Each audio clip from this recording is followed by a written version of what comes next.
à tous, bienvenue, vous êtes sur Africa TV et vous faites bien d'y être. Aujourd'hui, dans le journal du mondial, nous reviendrons sur le match de l'Algérie qui s'est fait battre par la Belgique. Le Brésil et le Mexique ont coupé la poire en deux et la Russie et la Corée du Sud ont fait pareil. Je suis avec Kader Guilavogui. Bonjour Kader. Bonjour Ruth. Avec vous, on part tout de suite pour notre première escale, écho du match. C'est une défaite de trop dans les rangs des Africains. La stratégie de Vaïd qui était de miser plus sur la défense, est-ce qu'elle avait lieu d'être cette stratégie face aux Belges hier? Je l'ai dit, si on tient compte du résultat final, non, parce que je l'ai dit, la grossière erreur de Vaïd Alilozic était, n'est-ce pas, de demander à ces garçons de rester arc-boutés sur sa base arrière. On est passé, n'est-ce pas, du sentiment de satisfaction avec l'entame du match de l'Algérie qui a, pour moi, sauté à la gorge de la Belgique et qui a été fort, logiquement, de compenser en ouvrant le score sur penalty provoqué par Sofiane Fegouli qui s'est fait justice. Et puis, on a vu une équipe d'Algérie par la suite, sur le reculoir, qui a refusé carrément le jeu. Et si cela lui a permis de tenir pendant la première période, elle a craqué à 20 minutes de la fin. Je vais dire, c'était un score tout à fait mérité hein, quand on regarde, je l'ai dit, toute l'énergie déployée par l'armada belge. Et puis un coaching payant de Marc Wilmots, parce que ce sont ses entrants, en l'occurrence Marouane Fellaini et Droy Mertens qui ont fait la différence. Le coaching payant de Marc Wilmots, il avait écrit sur son tableau « Mon banc va gagner le match » et c'est ce produit.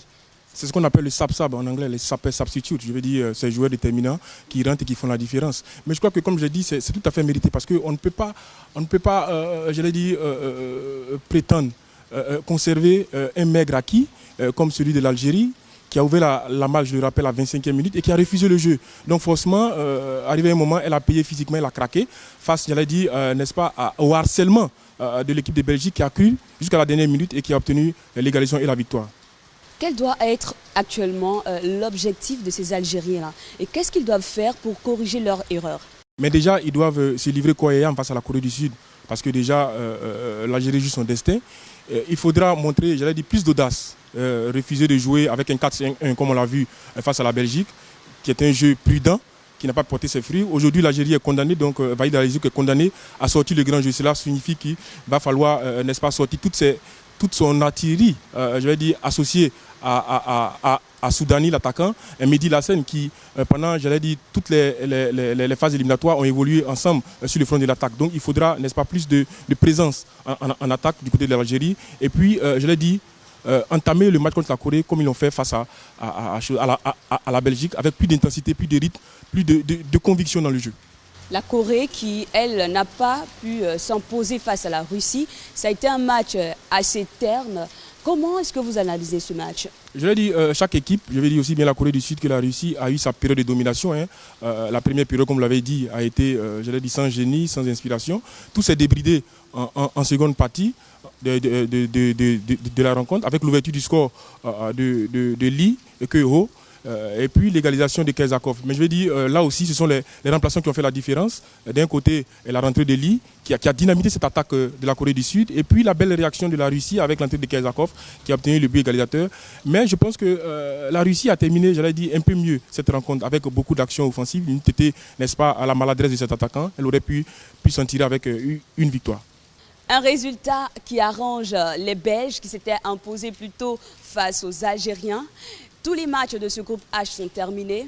Le Brésil et le Mexique ont entamé la deuxième phase avec un score nul 0-0. Absolument, on a assisté à une rencontre riche en intensité, hein, tant les 22 acteurs se sont disputés chaque parcelle du terrain de Fortaleza. Pour le Brésil, la mission était double. D'abord, il s'agissait, n'est-ce pas, de remporter une deuxième victoire qui était synonyme de qualification pour les huitièmes de finale.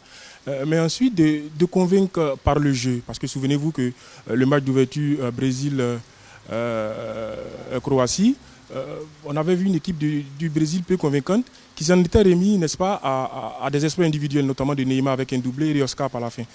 Donc on attendait un Brésil plus fringant face au Mexique.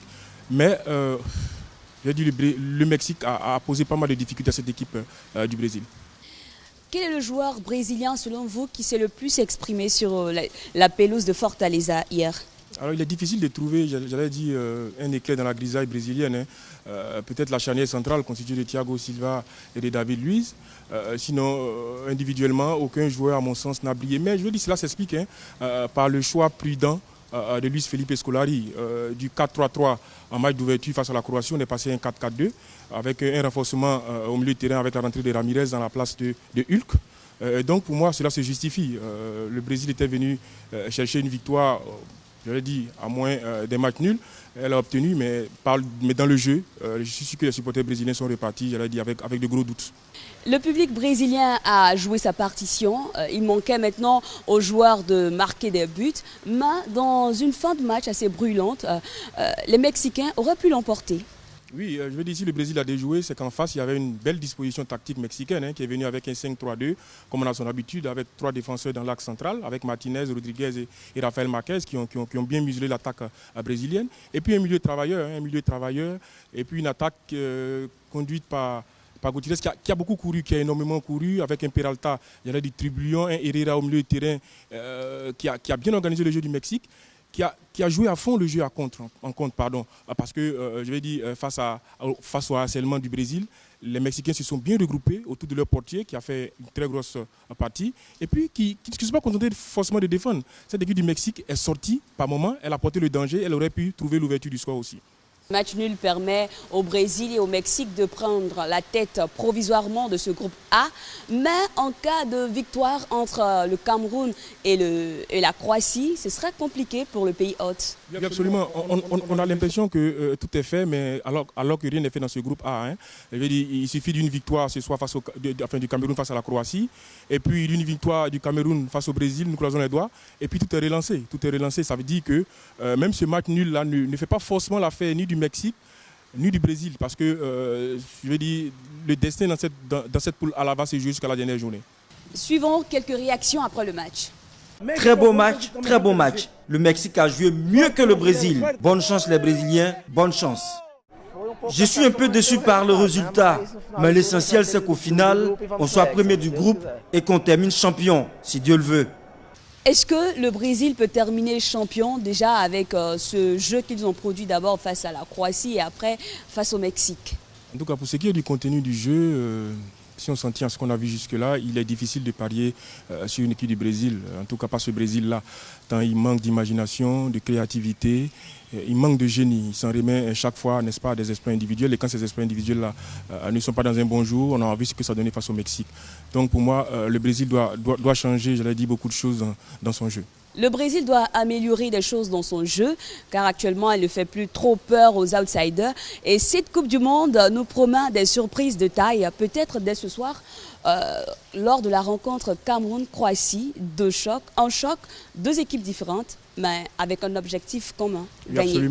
Absolument. Je veux dire, la Croatie a chuté d'entrée face au Brésil, le Cameroun a fait pareil devant le Mexique. Donc forcément, j'allais dire, ces 2 équipes-là déjà ont rendez-vous avec leur destin.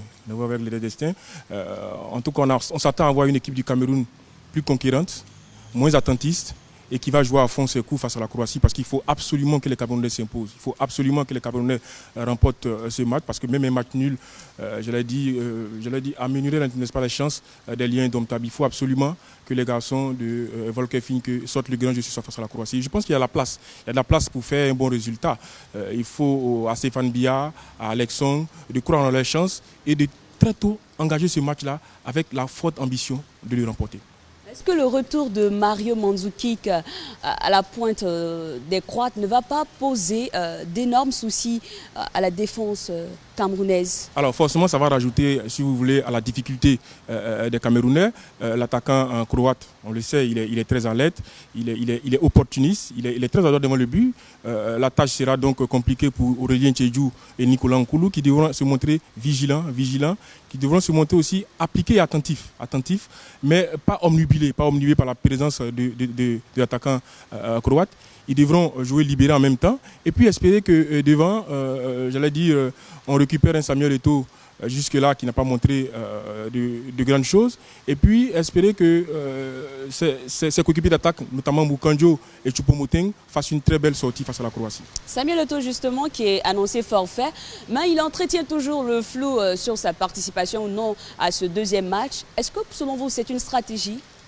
Ben, j'espère que c'est une stratégie parce que le Cameroun a toujours besoin d'un Samuel Eto'o, en tout cas en pleine forme, surtout dans ces moments-là où il nous faut absolument une victoire. Je pense que l'expérience du vieux Lion peut être utile, n'est-ce pas, cette formation du Cameroun. Mais je vais dire, Volker Finke, le sélectionneur du Cameroun, a une arme qu'il hésite à utiliser. Je veux parler de Vincent Boubacar. Ce garçon, n'est-ce pas, est pétri de talent, ce garçon est fougueux, ce garçon a envie. Je pense qu'il peut apporter lui aussi beaucoup à l'attaque du Cameroun. On espère que ce garçon sera de la partie ce soir parce que même affaibli, un lion demeure un lion et les lions indomptables n'ont pas le droit de faire une erreur encore ce soir parce que le retour sur Yaoundé se précipiterait et l'Afrique perdrait un représentant de taille. Absolument. Le Cameroun est le pays africain qui a le plus disputé d'éditions de Coupe du Monde. Et donc forcément, les souvenirs de 2010 vont réjaillir dans les têtes avec trois défaites en 3 matchs. Le Cameroun, j'allais dire, a rendez-vous avec son destin aujourd'hui. Il faudra, comme je l'ai dit, sortir le grand jeu, sortir les griffes, se rappeler de ce Cameroun de 1990 qui était allé chercher, n'est-ce pas, cette victoire-là, j'allais dire, historique face à l'Argentine. Ce Cameroun combatif, ce Cameroun fait de joueurs guerriers. Et ce soir, il faudra que Samuel Eto'o et ses coéquipiers mettent leur appareil de combat pour sortir le grand jeu, comme je l'ai dit. Sorti un grand jeu comme l'Espagne, sorti un grand jeu comme l'avaient fait les Pays-Bas face à l'Espagne en match lors des premiers matchs. Ce Pays-Bas-là rencontre ce soir les Australiens. Un match assez facile pour les Oranges. On serait tenté de le dire, mais attention, vous l'avez dit tantôt, ce mondial nous a réservé plein de surprises. Donc prudence, méfiance du côté des Pays-Bas qui ont entamé, j'allais dire, de la meilleure des façons, cette Coupe du Monde-là, en battant le champion en titre, champion du monde en titre qui est l'Espagne. Donc forcément, Arjen Robben et Van Persie voudront demeurer, rester dans cette dynamique-là, en prenant très au sérieux déjà cette équipe d'Australie, qui n'a pas été ridicule, faut le noter, même si elle a perdu d'entrée face au Chili, qui a opposé une belle résistance, je l'ai dit, physique et technique aussi. Mais bon, l'expérience a fini par payer. Il faudra donc à cette équipe des Pays-Bas se méfier, prendre très au sérieux, comme je l'ai dit, pour essayer de composter son billet pour les 8e de finale. L'Australie n'a pas le droit à l'erreur, vous l'avez dit. Est-ce qu'un Tim Cahill à la pointe de l'attaque va changer certaines choses dans ce jeu-là? Parce que c'est le seul à avoir marqué. Oui, forcément, c'est lui qui tire cette équipe d'Australie qui est fait de joueurs anonymes, j'allais dire, mais qui ne sont pas non moins talentueux, attention. Je veux dire, Tim Cahill, si vous voulez, le porteur d'eau, c'est lui qui, comme je l'ai dit, tire cette équipe-là vers le haut. Il appartient aux Pays-Bas d'être très, très, très prudent face à cette équipe de l'Australie qui pourrait sortir, n'est-ce pas, de sa boîte secrète, une potion magique, n'est-ce pas, pour faire déjouer cette équipe des Pays-Bas là. Les Australiens devront être assez solides derrière pour ne pas prendre l'eau comme les poulains de Vicente Del Bosque. Justement, le sélectionneur brésilien n'a pas voulu dévoiler sa liste face au Chili, mais il affirme qu'il faut une rébellion pour pouvoir gagner ce match. On l'écoute. À partir de maintenant, nous devons regarder vers le futur et digérer cette défaite partielle. Elle n'est pas définitive. Notre destin est entre nos mains et non dans celle de personne. C'est dans cet état d'esprit que nous affronterons le match de demain, en ayant récupéré notre mental. Vous êtes toujours sur Africa TV dans le journal du mondial. Kader, est-ce que l'Espagne peut récupérer ce mental à 100% après cette claque leur admise par les Oranges? On est bien curieux de savoir comment cette équipe de l'Espagne va réagir après la claque, vous l'avez dit, reçue face aux Pays-Bas. Mais je pense que humainement, l'Espagne a les moyens, n'est-ce pas, de se remettre. Del Bosque a parlé de rébellion, c'est vous dire l'état d'esprit qui anime aussi bien l'entraîneur que les joueurs. Je sens que dans le vestiaire, ça a dû vraiment bouillonner avec des joueurs comme Iniesta, comme Xavi, qui vont prendre la parole, comme Casillas, qui vont essayer de réveiller leurs coéquipiers pour dire qu'on a déjà vécu cet épisode en 2010, souvenez-vous, avec la défaite face à la Suisse, mais ça ne nous avait pas empêché, n'est-ce pas, d'aller jusqu'au bout. Et nous sommes les champions du monde, il faudra, n'est-ce pas, le prouver, le démontrer face au Chili. Ce ne serait pas une partie facile. Souvenez-vous qu'en 2010, ces deux équipes s'étaient déjà rencontrées lors du mondial. L'Espagne s'était imposée, j'allais dire, difficilement, 2-1 avec un pénalty arrêté par Casillas. Donc, les souvenirs de ce match-là vont ressurgir dans les têtes forcément. L'Espagne va mettre de l'intensité comme on connaît. Elle va essayer de contrôler le match, avoir la maîtrise du ballon et se monter cette fois dangereux offensivement. Mais cette équipe du Chili nous présente actuellement un jeu très plaisant avec un Arturo Vidal en pleine confiance. Est-ce que cette équipe ne va pas poser vraiment des problèmes à l'Aurora. Absolument, ce ne serait pas une partie facile pour l'Espagne, c'est clair. Le Chili, qui sait qu'en cas de victoire ou des matchs nuls, ferait un pas important vers les huitièmes de finale, va jouer ses chances à fond. Elle ne va pas venir regarder l'Espagne, c'est clair. Vous parlez d'Arturo Vidal, moi je parlerai d'Alexis Sanchez, qui est un joueur formidable, qui ne réchigne pas devant la tâche, qui est un attaquant, mais qui au combat, n'est-ce pas, n'a pas d'égal. Donc on va assister à une équipe, on va voir plutôt un match très ouvert entre l'équipe d'Espagne et l'équipe de Chili, une rencontre indécise entre deux formations qui se connaissent bien. Il va falloir que l'Aurora, l'Espagne, décide de marquer des buts. Absolument. Cette fois, il va falloir se montrer tranchant. Il ne va pas seulement s'agir de contrôler le match, d'avoir la possession du ballon. On l'a vu, ça ne servait à rien d'avoir la possession du ballon sans se montrer tranchant devant. Les Pays-Bas ont donné la leçon. Donc je pense que l'Espagne, comme Del Bosque l'a dit, il faut oublier ce match-là et puis, n'est-ce pas, se concentrer sur le futur. Le futur, c'est le Chili. Ce qui serait peut-être pas facile face au Chili si le gardien est dans son meilleur jour, comme l'était hier Guillermo Ochoa dans le focus.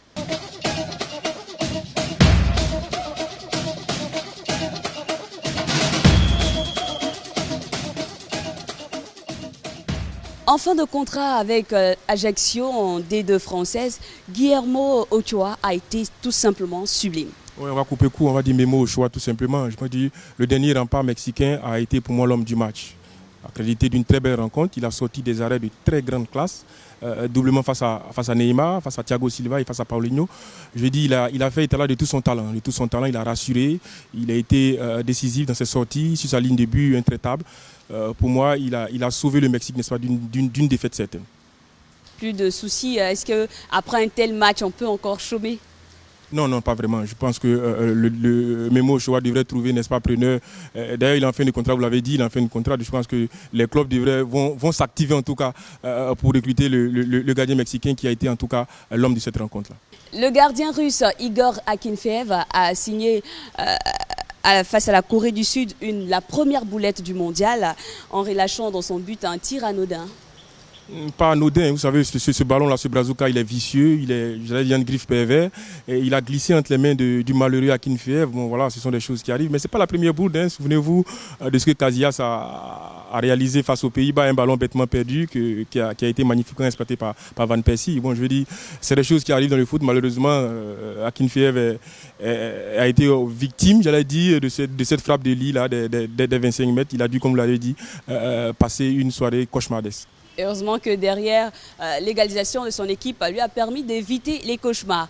Mais les cauchemars, les Brésiliens l'ont vécu hier partout, c'était soit dans les favelas, même aussi dans les églises, parce qu'au Brésil, le football est plus qu'une religion. Regardez dans le show des supporters.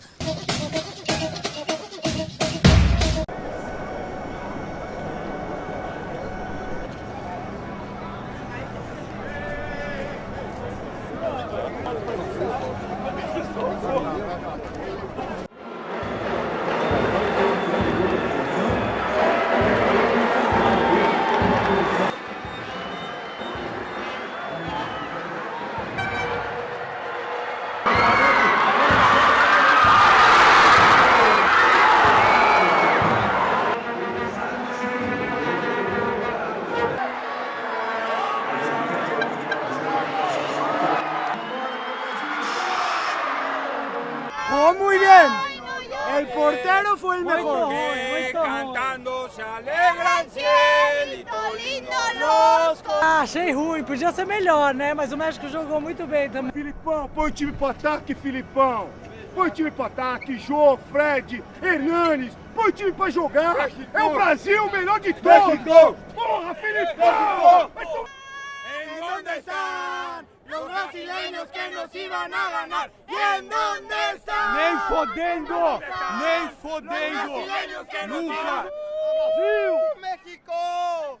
México! ¿En dónde están? ¿En dónde están los brasileños que nos iban a ganar? ¿En dónde están? ¿En dónde están los brasileños que nos iban a ganar? Muy bien. El portero fue el mejor. Cantando se alegra el cielito lindo los... Achei ruim, podia ser melhor, né? Mas o México jogou muito bem também. Ataque, Filipão. Põe o time pro ataque, Jô, Fred, Hernanes. põe o time pra jogar. É o Brasil o melhor de todos. Porra, Filipão! Vai tomar no cu! Je ne joue pas moi-même au football, mais je pense qu'ils auraient pu faire bien mieux. Mais tout le monde est resté attentif à espérer un but. Ça a été un bon match, mais le gardien de but mexicain s'est bien défendu. Mais le match était bien. Je suis un peu triste. Je pensais que le Brésil allait gagner 2-0 ou quelque chose comme ça. Ils auraient pu jouer comme d'habitude et récupérer les 3 points à la fin. Mais nous les Brésiliens, on ne renonce jamais et on croit encore qu'on va gagner la coupe.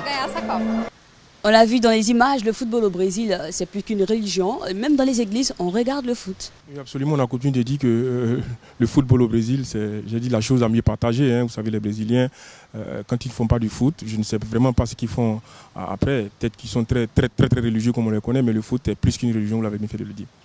Merci Kader d'être venu sur notre plateau pour le débrief de ces matchs. Merci à vous. On se retrouvera demain pour le débrief du match Cameroun-Croatie. D'ici là, on se retrouve ici demain dans ce même temple du foot pour un nouveau journal du mondial. À très vite. Un coucou spécial à tous ceux qui nous suivent de partout, de la Courneuve et surtout de Paris. À très vite sur Africa TV.